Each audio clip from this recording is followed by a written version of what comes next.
Nuestra exposición puede ser virtual o presencial. Presencial.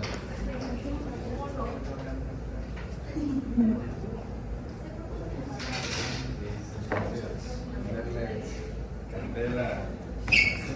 No, nada, no quiero ya no quiero más candela. Bueno, entonces la insuficiencia cardíaca es clínica, no es por tomografía, no es por resonancia, es clínica.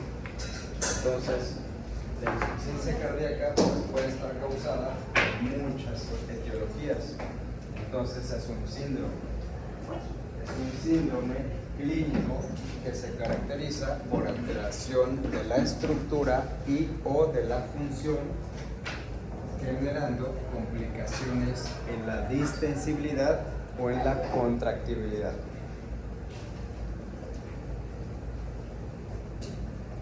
Cuando tiene el paciente más de 65 años, su factor de riesgo en porcentaje se eleva hasta más del 20%. ¿Qué factores de riesgo hay para que el paciente genere insuficiencia cardíaca? La diabetes, obesidad, hipertensión, enfermedad coronaria,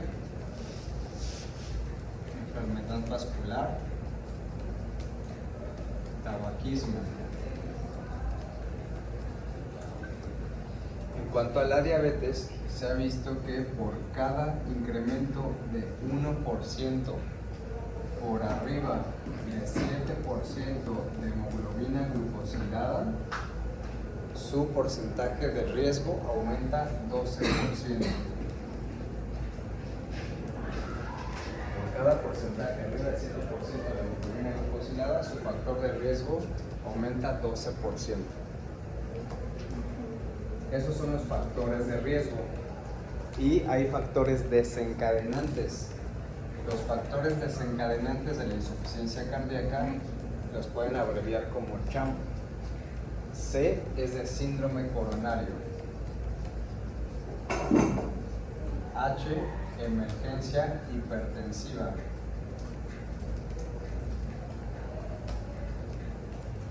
A, arritmias. M, alteraciones mecánicas agudas. Y B, embolia pulmonar.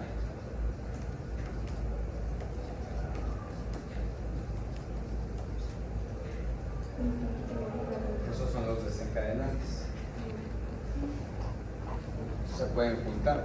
Puede ser un paciente diabético o es hipertenso que tiene FA. A la insuficiencia cardíaca la pueden clasificar de muchas formas: en aguda y crónica, compensada y descompensada, derecha e izquierda. Pero las formas más objetivas para determinar una insuficiencia cardíaca es por la NIJA, por la AJA y por el FEMI. Por la NIJA se dividen números, que son números romanos: 1, 2, 3, 4. El 1, estos son por clínica. La NIJA 1 es una disnea de grandes esfuerzos. NIJA 2 es una disnea de medianos esfuerzos. NIJA 3 de pequeños esfuerzos. Y NIJA 4 es ortopnea. ¿Qué es la ortopnea? Cuando estás acostado, no que estés dormido, que estés acostado leyendo el periódico, que estés acostado descansando, entonces te empieza a faltar el aire. La AJA lo divide por letras: la A, la B, la C y la B. La A dice que tienes alteraciones o factores de riesgo, pero no tienes síntomas. Esa es la A. La B es que tienes alteraciones estructurales evidenciadas por ecocardiograma, pero no tienes síntomas. La C es que tienes síntomas actuales o previos y también tienes alteraciones estructurales. Y la D es que tienes síntomas refractarios, y su tratamiento es óptimo. ¿Qué es tratamiento óptimo? Que ya tiene todos los fármacos que vamos a ver. Sí, es que tienes alteraciones estructurales y síntomas refractarios. Que ya tienes síntomas, más bien síntomas actuales o previos. Pero la D, ya esos síntomas se vuelven refractarios al tratamiento y tu tratamiento es óptimo. O sea, tu tratamiento ya es el máximo, ya no hay más que le puedas ofrecer. Y por la FEBI se divide en 4. La FEBI R, la FEBI MR, la FEBI P y la FEBI IM. La FEBI R es de reducida, fracción de expulsión del ventrículo izquierdo reducida. ¿Qué es reducido? Menos del 40%.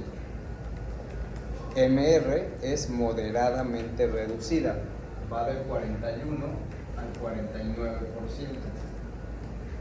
La P es una FEBI preservada, más del 50%. Y la FEBI IMP es de improvement o mejoría, quiere decir que el paciente llegó con una FEBI menos del 40%, le das tratamiento y después del tratamiento mejora a más del 40%. Obviamente para estas dos, para la AJA y para la FEBI, necesitas un ecocardiograma. Para la NIJA no, para la NIJA solo necesitas la clínica, es pura disnea.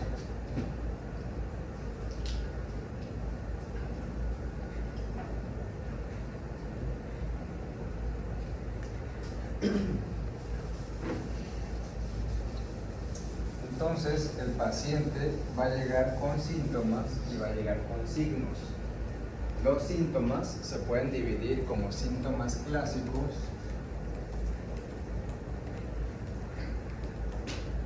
o síntomas raros o no clásicos. Los clásicos, ¿cuáles serían?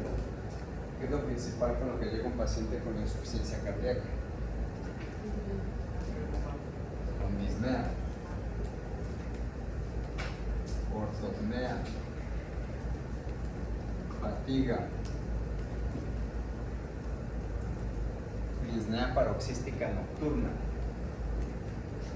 Los principales, o los que me dicen que sí hay insuficiencia cardíaca, es disnea y fatiga. ¿Por qué? La disnea me dice que hay congestión y la fatiga me dice que hay vasoconstricción periférica de las extremidades. Entonces hay menos flujo, menos oxígeno, menos generación de ATP, menos musculatura que tenga contracción muscular efectiva. Esos son los clásicos. Y los raros es la tos nocturna, mareo, vértigo, síncope, hiporexia,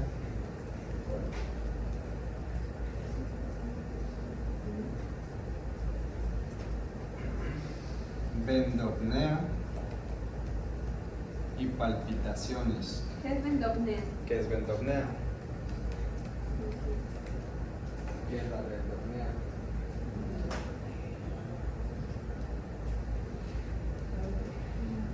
Cuando se agachan, por ejemplo, a recoger algo que se les cayó, cuando se agachan a amarrarse las agujetas, entonces ese movimiento, al incorporarse, empiezan con disnea súbita. Esa es la vendopnea. Se agachan en cuclillas a levantar algo y cuando se reincorporan, empiezan con disnea. Esos son los síntomas con los que llega el paciente. Por eso les digo que es una insuficiencia clínica. Traen muchas cosas. ¿Y cuáles son los signos? Los signos se pueden dividir como signos específicos y signos inespecíficos.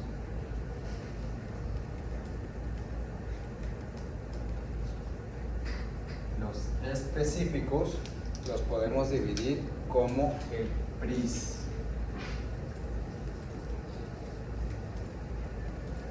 P de plétora yugular.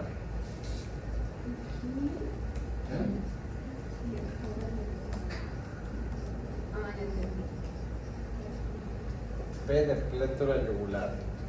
R de reflujo hepatoyugular. ¿Ese cómo se explora?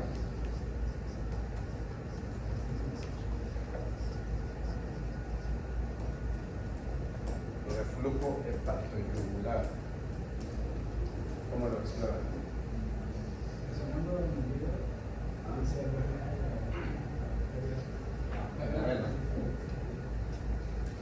El I es el impulso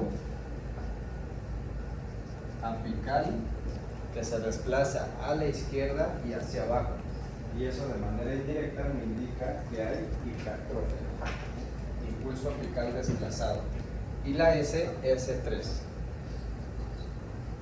un tercer ruido. Un segundo ruido es un latido normal. Y este es un S3.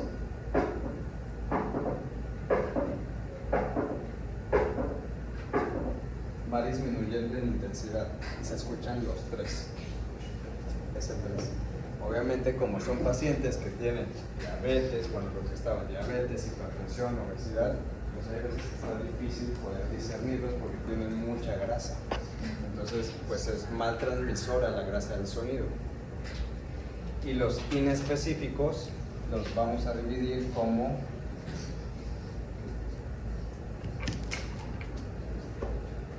Pepe toca. La primera P es peso aumentado. ¿Cuánto? 2 kilos por semana. La E, edema periférico. La otra P es peso, pero ahora disminuido. Si el paciente empieza a bajar de peso, eso me habla de una insuficiencia cardíaca crónica. La otra E es stertores. La T, taquipnea y taquicardia. La O, oliguria. La C, caquexia. La A, ascitis y disminución de la amplitud del pulso. Y la H, hepatomegalia.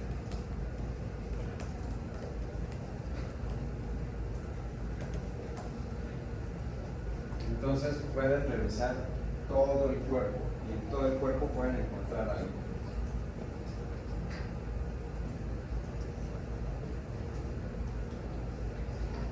Entonces ya vimos cómo puede llegar. Ya vimos cómo pueden hacerle el diagnóstico inicial, que es por clínica. Le van a pedir radiografía de tórax y le van a pedir un electrocardiograma. Pero se ha visto que para que ustedes corroboren su diagnóstico de insuficiencia cardíaca, necesitan pedir un laboratorio que se llama péptido natriurético cerebral. Y también existe el propéptido natriurético cerebral.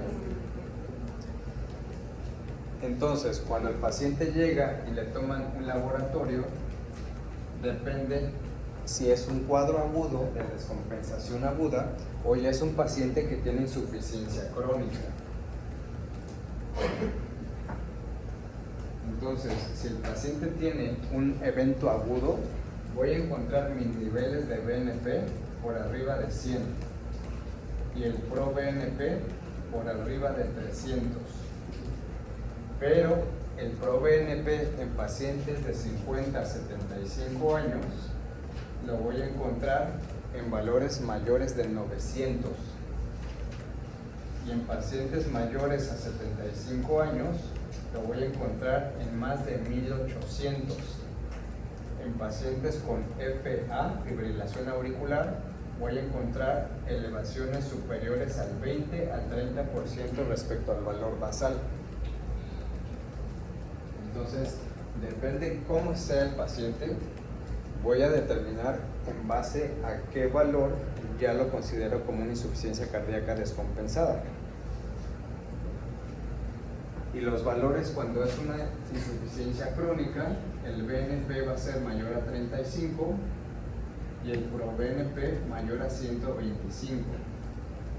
La guía AHA dice que si el paciente llega con clínica de insuficiencia cardíaca, llega con valor de BNP de más de 50 y ProBNP más de 125, a este paciente ya le tienes que pedir un ecocardiograma transtorácico. Solamente por niveles de BNP ya meritaría hacerle un eco.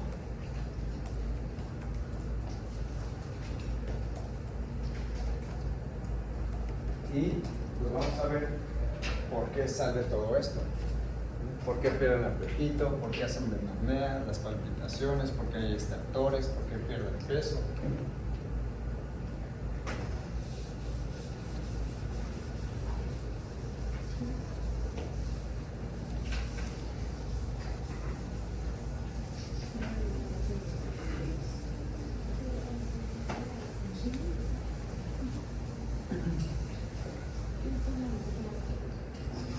Entonces, de manera fisiológica, lo que el corazón hace es que cuando empiezas a encharcarlo por X o Y circunstancia, primero manda un estímulo al sistema nervioso para que se libere adrenalina y empiece con mayor frecuencia cardíaca. Entonces,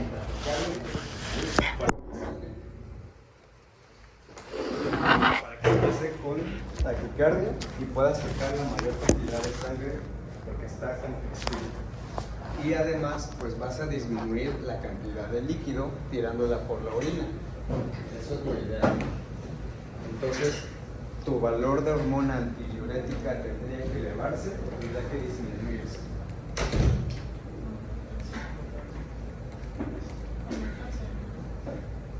Disminuirse. ¿Qué te hace la hormona antidiurética? No hay que orines y retiene todo tu líquido. Entonces lo que tú ya no quieres es más líquido. Entonces, de manera fisiológica, lo que tendrías que hacer es disminuir la cantidad de hormona antidiurética. Pero en los pacientes que tienen insuficiencia cardíaca, los vasoreceptores van a disminuir su aferencia y por lo tanto disminuyen la inhibición para la vasopresina. Entonces vas a tener incremento de vasopresina, que es lo mismo que hormona antidiurética. ¿Dónde se libera la vasopresina?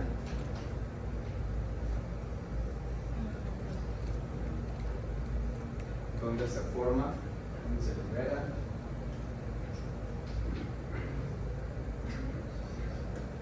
¿Ya llevaron el endocrino?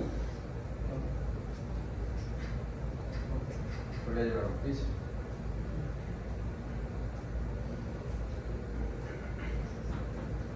En el hipotálamo, en los núcleos,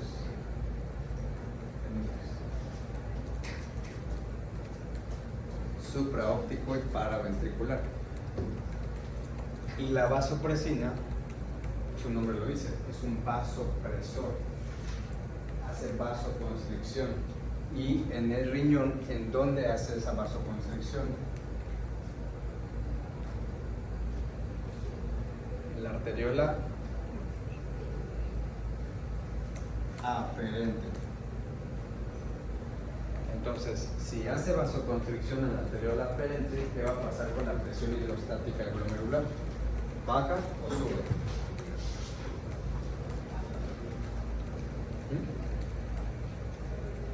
Disminuye, porque ya no le estás llevando líquido. Entonces baja la presión hidrostática glomerular. Si baja la presión hidrostática glomerular, ¿qué pasa con la tasa de filtrado glomerular? ¿Baja o sube? Buenas noches. Buenas noches. Baja. entonces tu cantidad de orina baja y ahí está la oliguria. Bueno, vimos que ese corazón tiene que latir más rápido para sacar o bombear toda la sangre. Entonces se activa el sistema neurohormonal. El primer sistema que se activa o debe activarse es el sistema nervioso autónomo simpático, que te libera adrenalina. Acuérdense que por fisiología la adrenalina se libera de forma masiva y el parasimpático libera acetilcolina de forma localizada. Entonces la adrenalina afecta en todos lados, cerebro, riñón, pies, todos lados. La adrenalina, ¿qué hace? ¿Vasoconstriñe o vasodilata? Vasoconstriñe. Entonces te va a vasoconstreñir o va a hacer vasoconstricción de la arteriola aferente. Entonces te va a disminuir más la presión hidrostática glomerular y va a disminuir más la tasa de filtrado glomerular. Esta tasa de filtrado disminuida va a tener repercusión en la mácula densa. ¿Por qué? Porque como ya está llegando muy poquito líquido al túbulo proximal, lo poquito que llega, el túbulo proximal lo reabsorbe luego, sea sodio, calcio, potasio, agua, glucosa, lo que sea. Entonces, la mácula densa, que está en el túbulo distal, se alimenta de cloruro de sodio. Pero ya no le llega cloruro de sodio. ¿Por qué? Porque todo ya se lo comió el túbulo proximal. Entonces la mácula densa, pues en forma de rebeldía o como se enoja, pues empieza a liberar renina. Y de ahí se activa el sistema renina-angiotensina-aldosterona. Entonces mi segundo sistema que se activa es el sistema de renina-angiotensina-aldosterona. ¿Cuál va a ser el efecto final? Liberar angiotensina 2 y liberar aldosterona. La angiotensina 2 es un vasoconstrictor. ¿Y la aldosterona qué hace?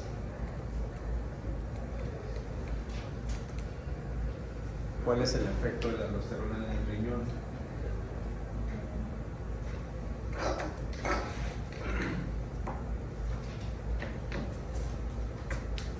Retiene el sodio y libera. Retiene el sodio, reabsorbe sodio. Y junto con el sodio, ¿qué más reabsorbe? Agua. Y eso se traduce como congestión y edema.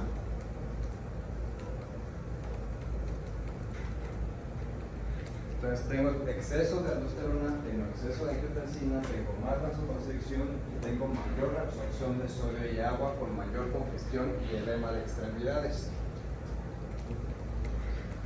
Además, el endotelio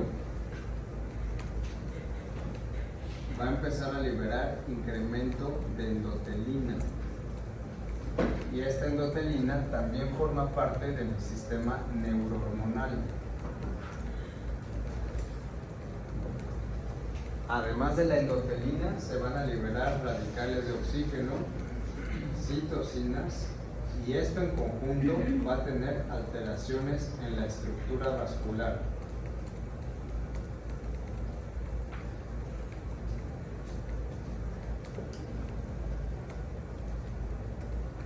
Y para terminar en el sistema neurohormonal, también se van a liberar más citocinas y péptidos. Péptido natriurético auricular y péptido natriurético cerebral. Todo eso va a dañar al miocardio, porque es del que estamos hablando. Entonces, ¿qué va a pasar en el miocardio? Va a haber, como tengo exceso de angiotensina y aldosterona, tengo exceso de remodelamiento. Tengo exceso de fibrosis, de hipertrofia, alteraciones de la contractibilidad, apoptosis, alteración electrofisiológica, ¿Cómo se va a manifestar? Con arritmias.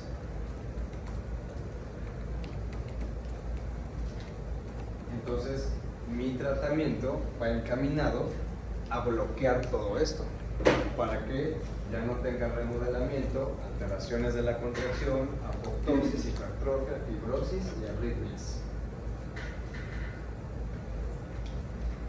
Entonces, considerando este esquema, ¿qué fármacos o qué tratamientos puede haber?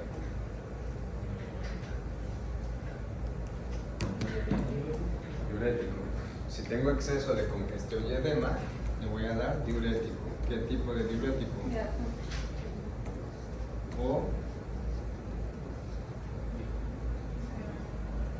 si no tengo asa, o no le puedo dar asa,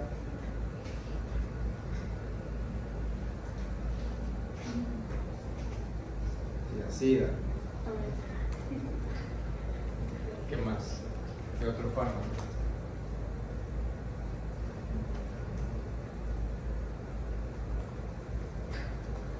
Si tengo exceso de angiotensina 2, ¿cómo la voy a bloquear?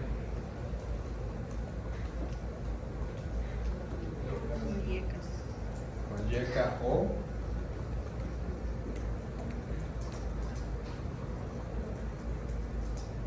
¿qué más tengo para bloquear a la angiotensina 2? YECAS o ARA2. Si tengo exceso de aldosterona, ¿cómo la voy a bloquear?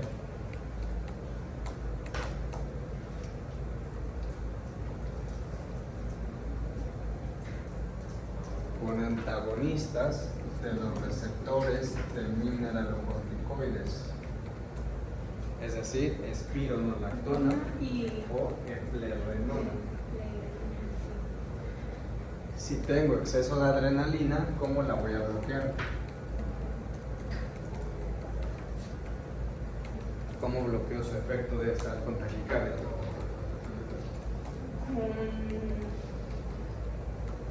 Con atenolol. ¿Y eso qué es? Con beta bloqueadores.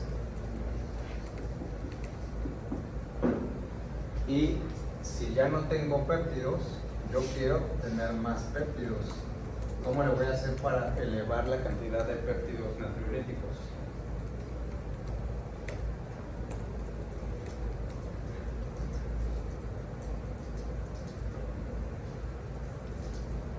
¿Se acuerdan cuando vimos a las quininas y a las quininasas?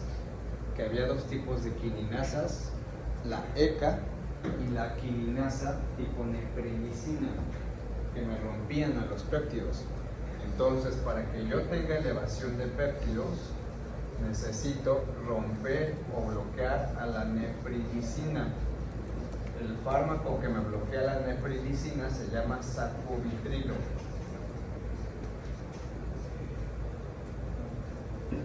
Entonces, tengo diuréticos, tengo YECAS, tengo ARA2, tengo ARNI, tengo sacubitrilo, tengo beta bloqueador y también para liberar la congestión y el edema tengo ISGLT2. ¿Qué es el ISGLT2? Yo tengo una pregunta sobre eso. El del sacubitrilo también se puede usar el valsartán. Después hablamos de eso. Pero sí, vienen juntos. ¿Vienen juntos? Sacubitrilo no viene solo. Ah, ok. ¿Y qué es el ISGLT2?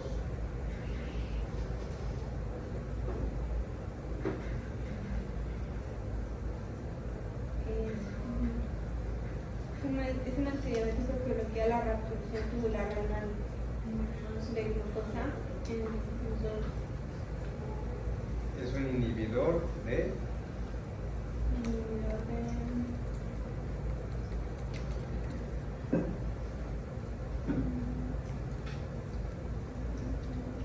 inhibidores cotransportadores de sodio glucosa tipo 2. Entonces, inhibe al cotransporte de sodio glucosa tipo 2. ¿Y ese cotransportador dónde está? En los túbulos proximales del riñón. Entonces, pues disminuye la absorción de sodio y disminuye la absorción de glucosa. por la parte de la glucosa soy hipoglucemiante para diabéticos, y por la parte del sodio tiro sodio y agua, entonces es para cardiópatas. Se puede utilizar en los dos. Van a ver a lo mejor pacientes que son cardiópatas pero no son diabéticos y tienen empagliflozina o la pagliflozina, que es un ISGLT2. Y van a decir, pero ¿por qué tiene un hipoglucemiante si no es diabético? Ah, pero no se lo estoy dando para la glucosa, se lo estoy dando para la congestión. Entonces tengo varios fármacos que le puedo dar y casi siempre se les dan todos. El diurético de asa solo se da cuando el paciente está congestivo, si no, no. Es decir, cuando llega encharcado con estertores, con edema agudo pulmonar, con edema periférico de extremidades, ahí le das diurético de asa. Baja la congestión y ya le das todo el resto de fármacos, que ahorita vamos a ver a quiénes sí y a quiénes no. ¿Y para qué quieres elevar a los péptidos natriuréticos? Bueno, pues vamos a ver qué son los péptidos. ¿Qué hacen?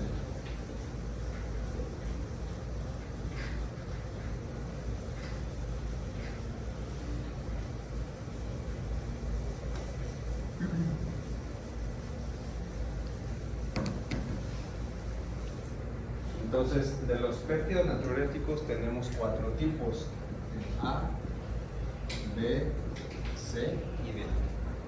El A se libera en la aurícula. El B se libera en el ventrículo. El C se libera en la adenohipófisis, en el sistema nervioso central, en el riñón y en el endotelio.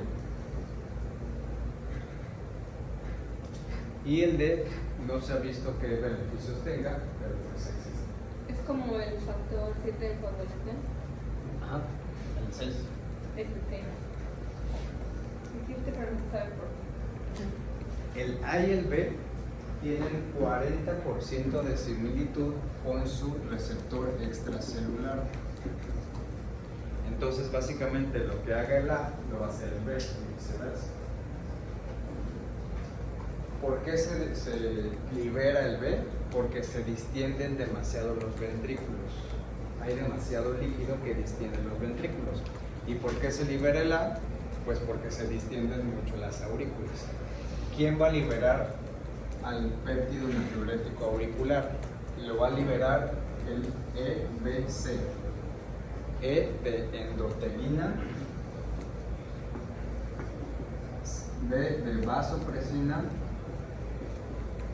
y C de catecolaminas. ¿Y a ellas quién las va a aumentar? El exceso del tono vascular. ¿Y por qué hay exceso de tono vascular? Porque hay exceso de volumen. Entonces el exceso de volumen hace que los vasos sanguíneos estén tensos. Eso aumenta el tono vascular. El exceso de tono vascular incrementa endotelina, vasopresina y catecolaminas, y ellas tres incrementan la secreción de péptido natriurético auricular. Estos péptidos tienen varias funciones. Como ya vimos, el 40% de su receptor extracelular comparten entre el A y el B. ¿Qué beneficios tengo con elevar estos dos péptidos? Bueno, los péptidos natriuréticos son inhibidores competitivos del receptor de aldosterona. Entonces voy a disminuir el efecto de aldosterona. Y ya vimos que la aldosterona se encarga de absorber ¿qué? Sodio. Entonces voy a tener menos sodio y menos agua. Y eso significa que voy a tener menos congestión, menos líquido.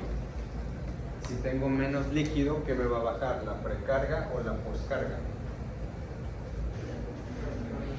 La precarga. Menos líquido, menos precarga. Si tengo menos sodio, tengo menos resistencias vasculares. Si tengo menos resistencia, me va a disminuir la postcarga.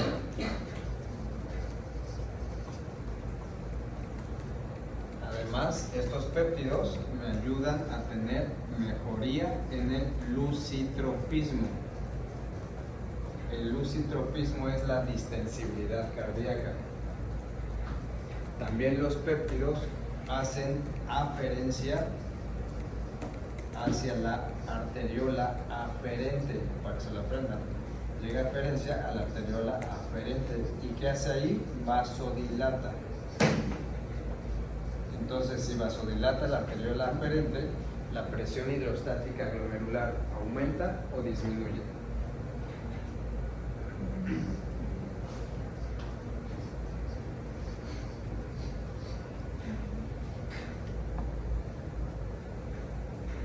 Si le llega más volumen, aumenta.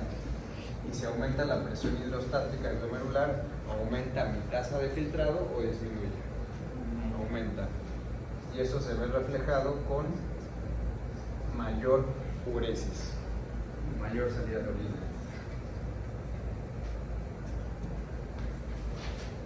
Entonces, ¿por qué quiero péptidos natriuréticos? Porque voy a tener disminución de mi precarga, disminución de mi poscarga y voy a seguir orinando. Entonces, por eso le voy a dar sacubitrilo.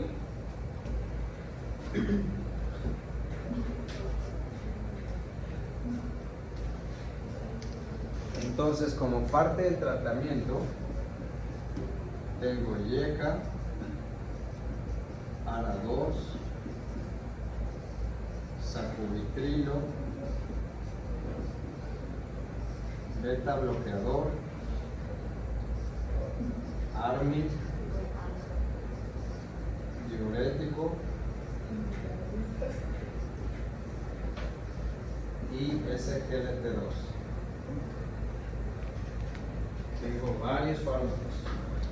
De todos ellos, ¿cuál creen que tiene la mayor mortalidad?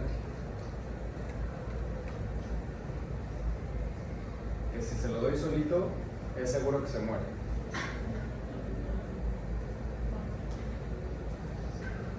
Los YECA.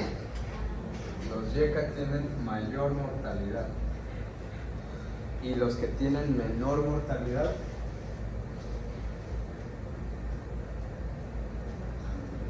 el sacubitrilo junto con el ARA2, que se llama ARNI, y los beta bloqueadores. Entonces tenemos YECA, ARNI, beta bloqueador, ARNI, diurético e ISGLT2. ARNI con M es antagonista del receptor de mineralocorticoide. ARNI con N es la unión de un ARA2 con un inhibidor de la neprilicina, por eso es ARNI, antagonista o es el ARA2 con el antagonista de la neprilicina, ARNI. ¿Y qué es el efecto ARNI? Bueno, el efecto ARNI pues ya vimos que involucra dos fármacos y que actúan completamente diferente. El ARNI por parte de la angiotensina 2 y por parte de la inhibición de la neprilicina, que es una quiminasa. Entonces, si yo inhibo a la angiotensina por medio del ARNI, voy a disminuir mi remodelado cardíaco, disminuyo mi hipertrofia, disminuyo la fibrosis, disminuyo la apoptosis. Eso solo por inhibir a la angiotensina 2. Pero le estoy sumando ahora el efecto de la neprilicina. Si yo bloqueo a la neprilicina, voy a tener incremento en mis péptidos. Van a subir mis péptidos. ¿Y qué voy a tener como efecto? Voy a tener disminución de la precarga, disminución de la postcarga, disminución de las resistencias vasculares, disminuye la liberación de la preendotelina, disminuye la fibrosis por disminución de la preendotelina, disminuye la aferencia vagal al sistema nervioso central para que active a la adrenalina. Entonces, esto tiene como beneficio disminuir mi taquicardia refleja.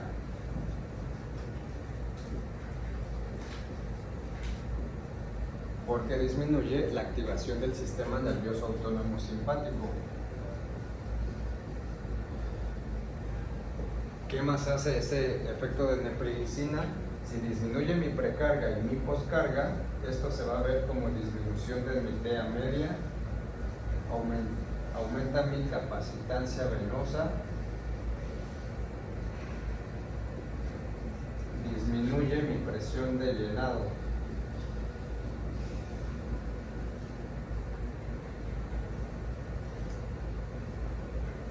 Y además me va a ocasionar natriuresis.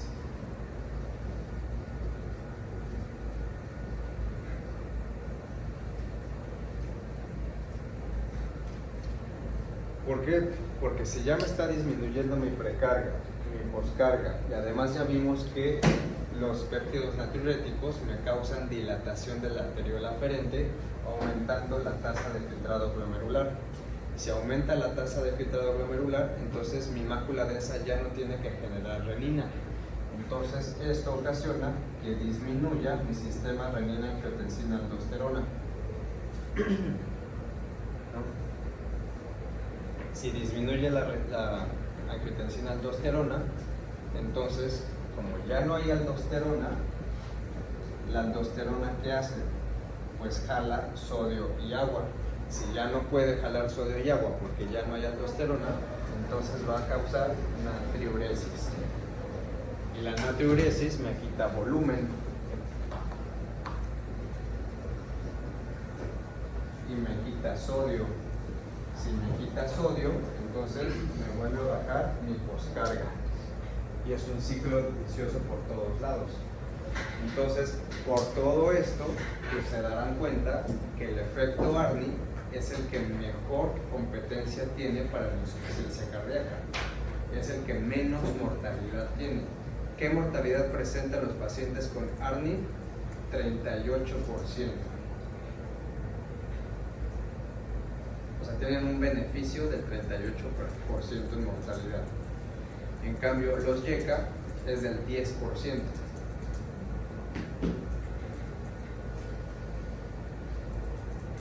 Entonces vamos a ver cuándo sí y cuándo no.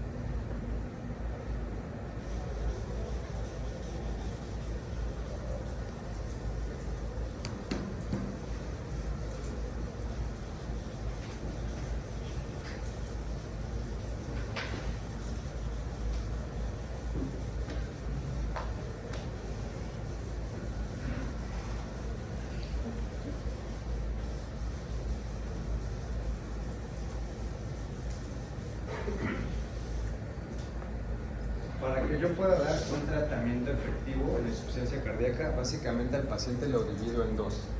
Que el paciente tenga una PEVI preservada o que tenga una PEVI reducida. Ya vimos que reducido es menos del 40%, preservado es más del 50%. Si yo tengo una PEVI preservada, tengo buena sístole o buena diástole.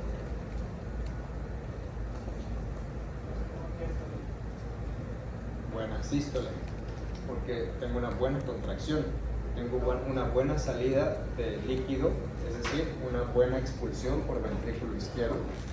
Entonces tengo buena sístole, pero mala diástole. Y acá al revés, en la que está reducida, tengo una buena diástole, pero mala sístole.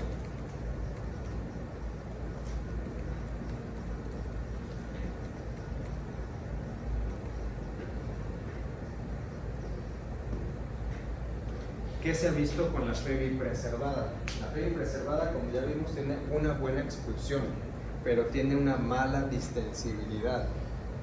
Entonces, esa distensibilidad dice que está dada porque el epicardio está inflamado. Entonces, en esta PEVI preservada, el que se daña principalmente es el epicardio. Por eso no se puede distender completamente. Es como si te pusieran un alfiler y pues tú mejor te alejas. Entonces se empieza a distender el corazón, le ponen el alfiler, pues mejor se contrae. Se empieza a distender, le ponen el alfiler, mejor se contrae. Entonces el epicardio vive inflamado, con liberación de citocinas. Aparte hay alteración en sus microtúbulos. Hay alteración en la fosforilación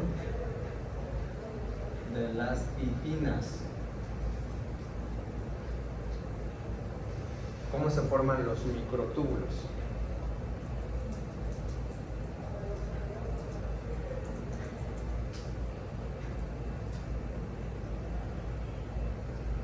Por unidades de AB-tubulina se Ajá. colocan en la parte superior del complejo, formando un anillo de, creo que es gamatubulina, y luego ya se van agregando más unidades para que pues, esto se vaya alargando.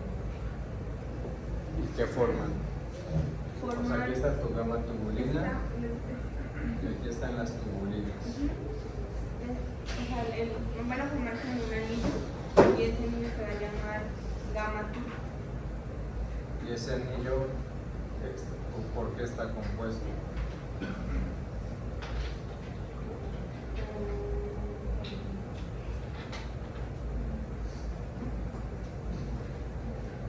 Por protofilamentos.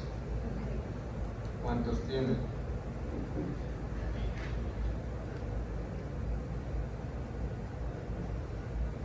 Muchos. Debe tener 13. No puede tener más. Si menos. tiene 10, ¿cómo se llama?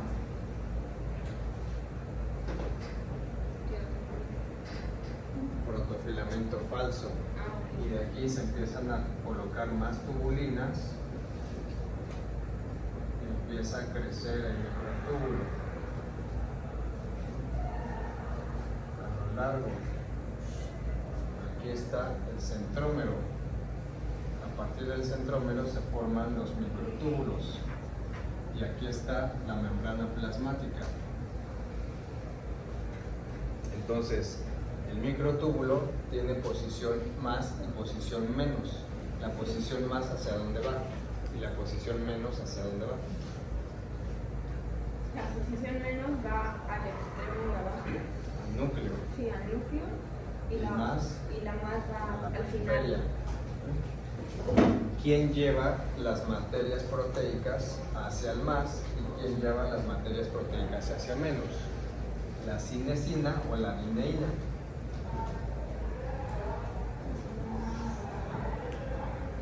¿Qué forma tiene la dineína? ¿Qué forma tiene la cinesina?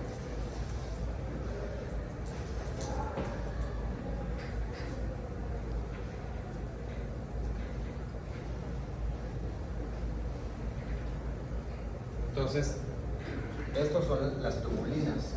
Tubulina alfa, tubulina beta. No se repiten. Beta, alfa, beta, alfa. No se repiten entre ellas. Y entre ellas forman una estructura lineal que se llama protofilamento. Unes varios protofilamentos y eso es un microtúbulo. El microtúbulo va desde el centro a la periferia y va transportando proteínas, va transportando vesículas. Las vesículas llevan algo, pueden llevar virus, pueden llevar bacterias, pueden llevar un organelo, pueden llevar lo que sea, de adentro hacia afuera o de afuera hacia adentro. Entonces, si tienes alteración de los microtúbulos, pues vas a tener alteración en todo lo que se transporte adentro de la célula del miocardio. Y aparte tienes alteración de la fosforilación de la titina. ¿Qué es la titina? ¿Dónde está?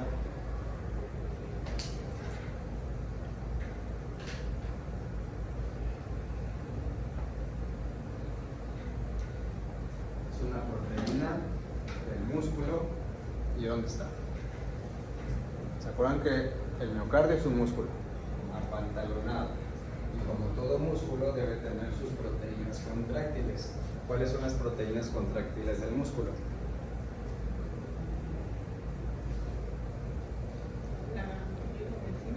La actina y la miosina. Entonces, aquí está la banda Z, que es la sarcómera, con sus actinas y sus miosinas.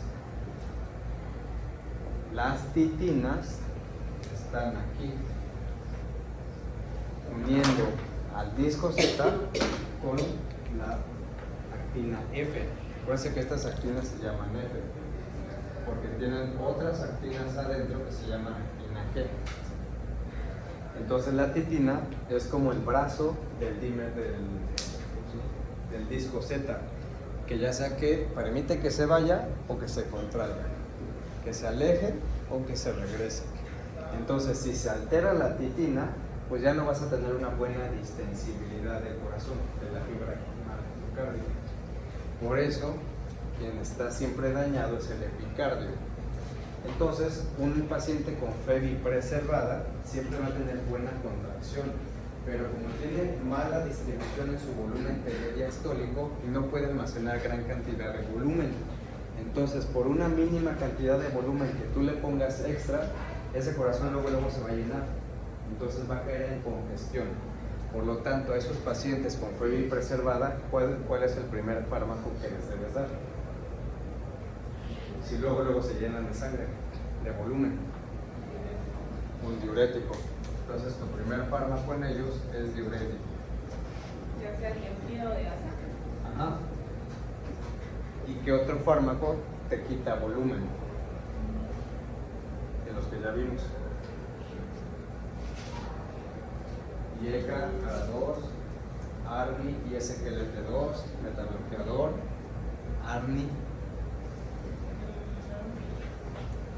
el ISGLT2.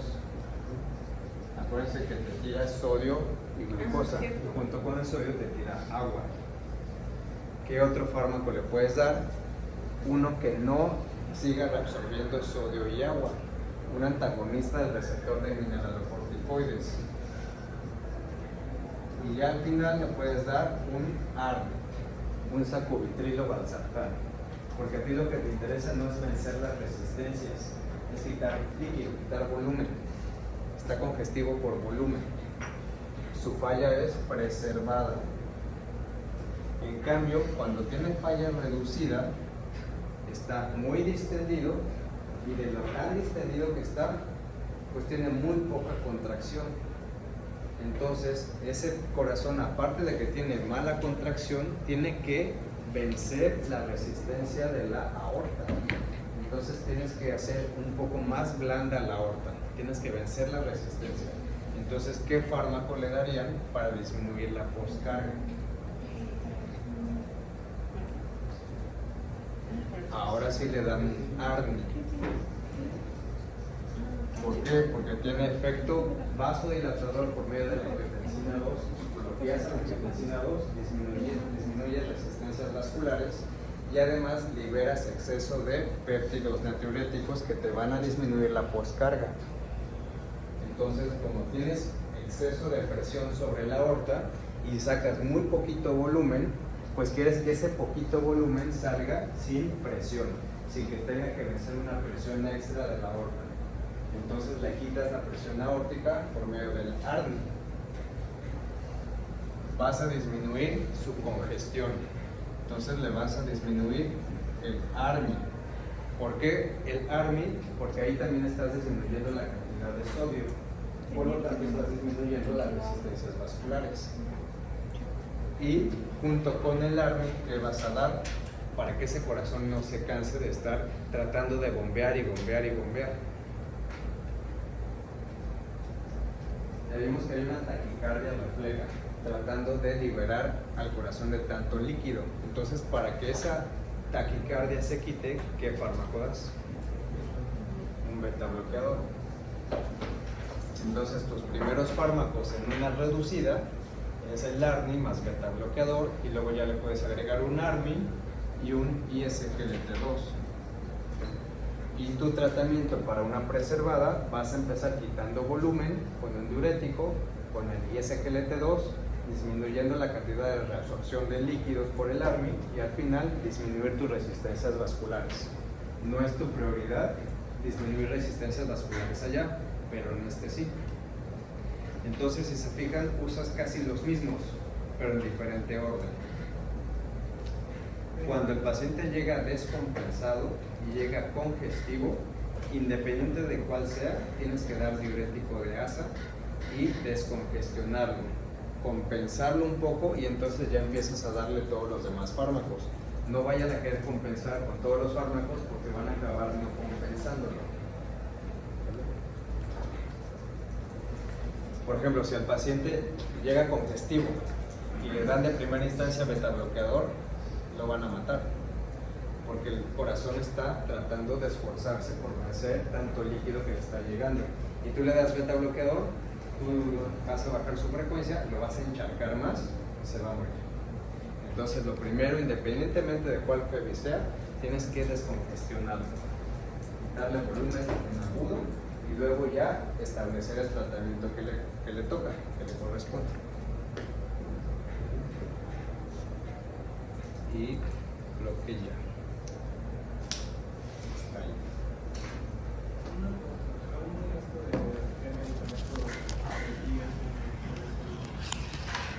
Los más conocidos es el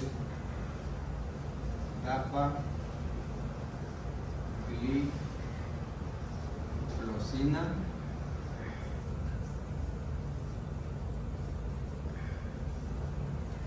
empagliflozina.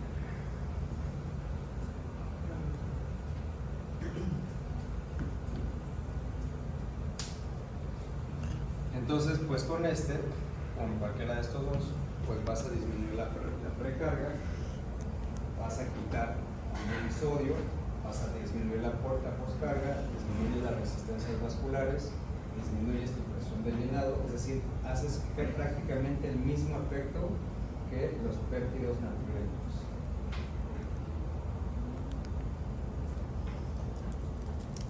Pero eso es en el cardiópata. En el paciente diabético no buscas mejorar el volumen, buscas mejorar la glucosa. Entonces, pues quitas glucosa y no te interesa el volumen, no te interesan las resistencias vasculares.